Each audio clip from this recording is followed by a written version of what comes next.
Smith पीर show में और हमेशा की तरह भगवान श्री गणेश का नाम लेकर आज का शुभारंभ करेंगे।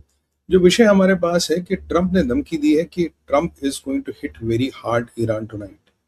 ईरान ने कहा कि सीज फायर खत्म हो चुका है और पीट हेग्सेथ ने वो गोटी खोल दी जिसके बाद अब कोई डाउट नहीं रहना चाहिए कि ये सारी प्रक्रिया क्या थी। क्या अमेरिका की ये सोची समझी साजिश है? क्या ईरान की कोई रणनीति है? ये हो क्या रहा आखिरकार? ये जो हो रहा है ये हो क्या रहा है? तो मैंने सोचा इसको भी जरा डिकोड करूं और इसको भी आपके समक्ष लाऊं। आज थोड़ा हृदय व्याकुल है, मैं थोड़ा भावुक हूं, मुझे माफ कीजिएगा। देखिए, ये जो मसला फुल फ्लेजेड वॉर की तरफ जा रहा है, वॉर बढ़ने वाला है, वॉर घटने वाला नहीं है। मैंने कल आपको बोला था 99% चांस है कोई डील नहीं है। मैंने आपको बोला था ये सब अमेरिकन अलतकिया है, American are again playing the game. कोई डील नहीं, कोई डील थी नहीं, कोई डील हो ही नहीं सकती थी। क्योंकि जो डील अगर आप कहीं भी बात करें, भाई अगर मेरे पास 11 पॉइंट है, 11 में से 8 पे एग्री करते हैं हम लोग, तो 3 पे एग्री नहीं करते तो बैठ के डील कर लेंगे। अगर मेरे पास 11 पॉइंट और 11 में से मेरे पे 3 पे भी एग्रीमेंट नहीं है तो कौन सी डील हो जाएगी sir? What do we expect? ठीक वही परिस्थिति है। ट्रंप ने कल कहा था कि आज रात को मैं डिसाइड करूंगा will be completely wipe out Iran और नॉट। वो कल लावा हुआ, वो डिसीजन कल हुआ नहीं। अभी ट्रंप ने कहा we are going to beat the SHIT out of the, इस वर्ड का प्रयोग किया गया और आज ईरान की तबियत से वाट लगाने वाले, ईरान का बहुत बड़ा नुकसान करने वाले। ईरान ने कहा कि डील तो अब रिमोटली पॉसिबल नहीं, डील कोई है नहीं। यहाँ पे कतरियों का एक डेलीगेशन गया था आपके ईरान, कतरियों का डेलीगेशन वापस आ गया, कहता जी वहां कुछ नहीं होने वाला। यहाँ आपका जहादी पाकिस्तान कहता जी डील का तो चांस ही नहीं, कोई डील विल होने वाली नहीं। और यहाँ ट्रंप ने कहा कि भाई आपने हमारे अपाची को गिरा के हमें हक दे दिया कि वो आपको ठोक दे। अब हम जो करें वो रिटेलिएशन करें। We are not starting the war, we are only retaliating. Israel और अमेरिका दोनों के शब्दों में वर्ड रिटेलिएशन आ गया। एग्रेशन या अटैक तो ही नहीं, ये तो रिटेलिएशन है। और मैं आपको कहता रहा हूँ ये जहादी सबसे बड़ी बेवकूफी करेंगे, ट्रंप के प्रोवोकेशन में आ जाएंगे। ट्रंप इनको प्रोवोक कर रहा और ये प्रोवोक होके अमेरिका पे और इसराइल पे हमला करेंगे और वो बोलेंगे हम तो रिटेलिएट कर रहे हैं। फिर ये भी नहीं बोल सकते ना है अल्लाह मुसलमान मार दिए, वो वाला लॉजिक भी वही खत्म हो जाता। तो अब यहाँ पे परिस्थिति बद से बदतर हो रही है। ईरान ने धमकी दी कि भाई अगर यमन पे हमला हुआ तो पूरा फुल फ्लेजेड वॉर होगा।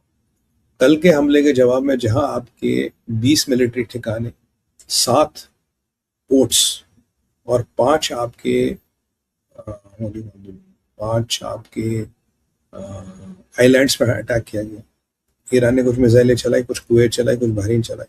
मेजर मिसाइल चलाई जॉर्डन में 12 से 20 मिसाइलों के बीच चला, मोस्टली जिनको इंटरसेप्ट कर दिया गया, तो बहुत बड़ा नुकसान नहीं कर पाए।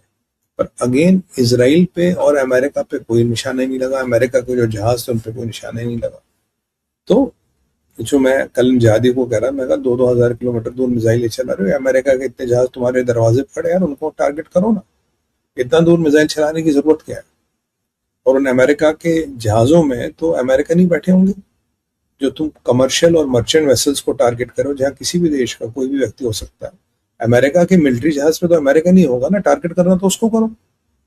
पर इनके दिलों में तेल नहीं है। ये हवाई सिंह है और आप जानते हो कि इनका मुस्तफा खमेनी से इनका संपर्क टूट चुका। वाहिदी का पता नहीं। कल मैसूद पेजेस्किन ने बड़ी अच्छी बात बोली, बोला ऐसा करे चलो जी, हमारे यहाँ कहते हैं कि मरना, जहाद करना अच्छी बात है, मरना शहादत बहुत बड़ी बात है। पर अगर कोई देश आके हमारे कमांडरों को और हमारे लीडरों को कुत्ते बिल्ली की तरह मार जाए तो क्या वो भी शहादत है? क्या वो भी कोई बड़ा अचीवमेंट है? मतलब आप बंकर में छुप के आपको किसी ने मार दिया तो कौन सी शहीद और कौन सी शहादत है? मैसूद पेजेस्किन ने बात तो सही कही है, पर इन जहादियों को समझ आएगी नहीं। मोटी मोटी बातें एस्केलेट हो रहा। मैंने आपको पहले ही बोला था जो एयरबोर्न यूनिट है अमेरिका का, शायद A-32, उसको उन्होंने इसराइल में ऑलरेडी डिप्लॉय कर दिया। और अगर सारी चीजों का डिकोड करना है तो मैं आपको पीट हेग्सेथ का स्टेटमेंट सुना देता हूँ। पीट हेग्सेथ पहुंचे सेंटकॉम यानी कि कतार। तो जब वो सेंटकॉम पहुंचे तो उन्होंने एक बड़ी इंपॉर्टेंट बात कही, कह रहे यार ये जो बीच में टाइम था, that was basically for us to arm up and gather all the intelligence. ये जो हमने समय लगाया बीच में, बेसिकली हमें अपनी आर्म्स एम्यूनिशन को दुरुस्त करना था, मजबूत करना था। We were gathering intelligence. वहां से हमने इसराइल को विंडो दिया, जो मेरा असेसमेंट है कि आप हिजबुल्लाह की ठुकाई करो। अगर मैं हिजबुल्लाह की बात करूं तो आज हिजबुल्लाह की ठुकाई आपकी बेका वैली में भी शुरू हो गई। टायर, बेरूत, दहिया तो चल ही रहा, अब बेका वैली में भी इसराइलियों ने ठुकाई शुरू कर दी है। तो हिजबुल्लाह की फसल हर तरफ से काटी जा रही है। सवाल तो ये है, अब हिजबुल्लाह को जितना इसराइल ठोक रहा उतना आज तक कभी नहीं ठोका, क्योंकि अब वो कहता कि भाई इनका यार जिससे डायरेक्ट संबंध है दुनिया ने ठोक लिया और हमारे लिए सुरक्षा का खतरा, हमें इनको ठोकना पड़ेगा।